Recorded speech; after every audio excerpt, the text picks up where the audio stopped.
Hello बच्चों, तो आप प्रश्न को देखते हैं। गुणोत्तर श्रेणी के 3 पदों का योगफल 39/10 है तथा उनका गुणनफल 1 है।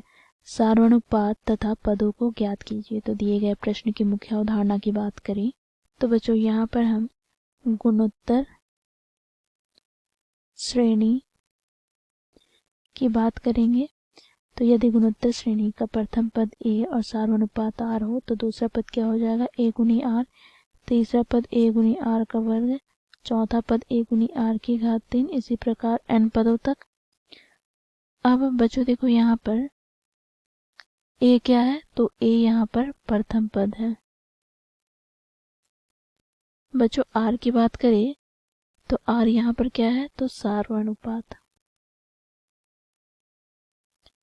अब r हम कैसे ज्ञात करते हैं, अर्थात सारानुपात हम कैसे ज्ञात करते हैं। तो बच्चों देखो, दूसरे पद को पहले पद से विभाजित करते हैं या फिर तीसरे पद को दूसरे पद से विभाजित करते हैं या फिर चौथे पद को तीसरे पद से विभाजित करते हैं। इस प्रकार हम सारानुपात ज्ञात कर लेते हैं। अब बच्चों देखो यहाँ पर हम nवां पद की बात करें तो बच्चों देखो nवां पद हम कैसे ज्ञात करेंगे, तो इसे हम an से प्रदर्शित करते हैं। तो ये हो जाता है a गुनी r की घात n-1। अब बच्चों यहाँ से हम क्या करते हैं, तो n पदों का योगफल ज्ञात करेंगे। तो बच्चों इसे हम Sn से प्रदर्शित करते हैं। तो बच्चों ये r पर निर्भर करता है। तो जब r 1 से बड़ा हो तो बच्चों सूत्र क्या हो जाएगा, तो a गुनी r की घात n-1 बटे में r-1। यदि r 1 से छोटा हो तो बच्चों देखो सूत्र क्या हो जाएगा, तो 1 गुना 1 - r की घात n बटे में 1 - r। तो इन मुख्य अवधारणा की सहायता से दिए गए प्रश्न को हम हल करेंगे। तो प्रश्न में बोला जा रहा है 3 पदों का योगफल 39/10 है। तो यहाँ पर हम लिखेंगे क्योंकि 3 पदों का योगफल 39/10 है, अर्थात यहाँ से बच्चों हम 3 पद ले लेते हैं गुणोत्तर श्रेणी के। तो पहला पद a बटे r, दूसरा पद a और तीसरा पद a गुनी r। तो बच्चों देखो इसका योगफल, तो यहाँ पर हम इसका योग कर लेते हैं। तो ये हमें कितना दिया गया है, तो 39/10। अब बच्चों देखो यहाँ पर इन तीनों पदों से हमें योग भिन्नष्ट ले लेंगे तो हमें प्राप्त हो जाएगा 1 प्लस 1 बटे r प्लस r बराबर 39/10। तो इसे हम समीकरण 1 मान लेते हैं। अब बच्चों देखो हमें इन 3 पदों का गुणनफल 1 के बराबर दिया गया है। तो हम लिखेंगे क्योंकि 3 पदों का गुणनफल 1 के बराबर है। तो यहाँ से बच्चों देखो a बटे r गुना a गुनी r बराबर 1। तो यहाँ पर r से r कट गया, अर्थात यहाँ पर a की घात 3 बराबर हमें प्राप्त हो गया 1, अर्थात a बराबर हमें प्राप्त हो गया 1। अब बच्चों देखो इसे हम समीकरण 2 दे देते हैं। अब समीकरण 2 से हम a का मान समीकरण 1 में रखेंगे। तो यहाँ समीकरण 1 से हमें प्राप्त क्या हो जाएगा, तो 1 के स्थान पर हम 1 रखेंगे, गुना क्या हो जाएगा, तो 1 प्लस 1 बटे r प्लस r बराबर यहाँ पर 39/10। अब बच्चों यहाँ पर हम लघुत्तम ले लेते हैं r, तो हमें प्राप्त हो जाएगा 1 प्लस यहाँ पर r प्लस r का वर्ग बराबर 39/10। अब बच्चों देखो यहाँ पर हम इसका चलिए गुना करें तो हमें प्राप्त हो जाता है 10 प्लस 10 गुनी r प्लस 10 गुनी r का वर्ग बराबर 39r।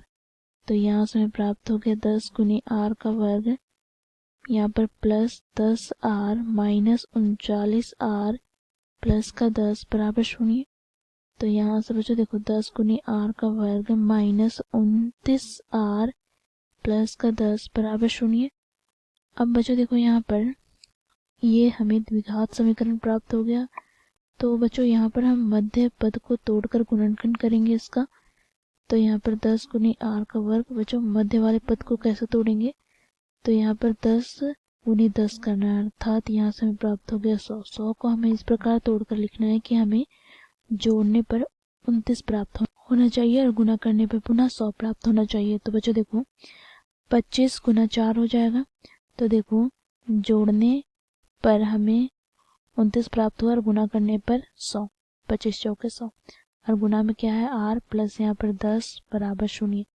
तो बच्चों देखो यहाँ से 10 गुनी आर का स्क्वायर माइनस यहाँ पर 25 आर प्लस माइनस माइनस 4 गुनी आर प्लस का 10 बराबर 0।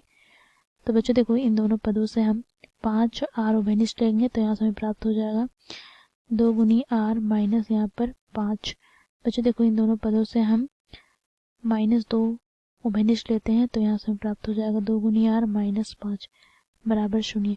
अब बच्चों देखो यहाँ पर इन दोनों पदों से हम क्या करेंगे, तो 2 गुनी आर माइनस 5 उभयनिष्ठ लें तो पहला पद से हमें प्राप्त हो जाएगा बच्चों देखो यहाँ पर 5 आर और दूसरे पद से हमें प्राप्त हो जाएगा -2 बराबर 0। बच्चों देखो दोनों को हम 0 के बराबर रखेंगे अर्थात 2 गुनी आर माइनस 5 बराबर 0 होगा या फिर बच्चों 5 आर माइनस 2 बराबर 0 होगा। तो यहाँ से हमें आर बराबर प्राप्त हो जाएगा 5/2 और यहाँ से हमें आर बराबर प्राप्त हो जाएगा 2/5।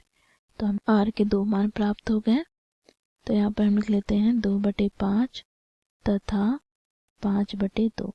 अब बच्चों देखो इसके लिए हम पदों का मान ज्ञात करेंगे।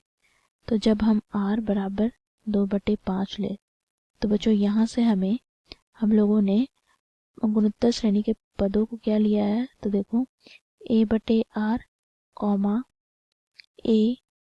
a गुनी आर।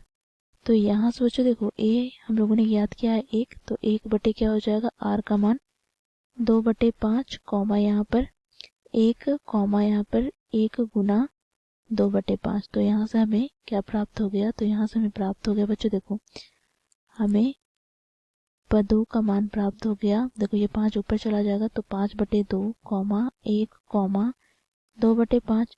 इसी प्रकार बच्चों देखो यदि हम r का मान 5/2 रखते हैं तो यहाँ से हमें क्या प्राप्त हो जाएगा, तो a/r a गुनी r। तो यहाँ से 1/5/2 1 a गुनी 5/2। तो यहाँ से हमें प्राप्त हो गया बच्चों देखो 2 अंश में चला जाएगा तो 2/5 1 5/2। तो इस प्रकार बच्चों हमें सारानुपात प्राप्त हो गया, साथ ही हमें गुणोत्तर श्रेणी के 3 पदों का मान भी प्राप्त हो गया। तो ये हो जाएगा हमारा दिए गए प्रश्न का उत्तर। आशा करती हूँ यह प्रश्न आप लोगों को समझ में आया होगा। धन्यवाद।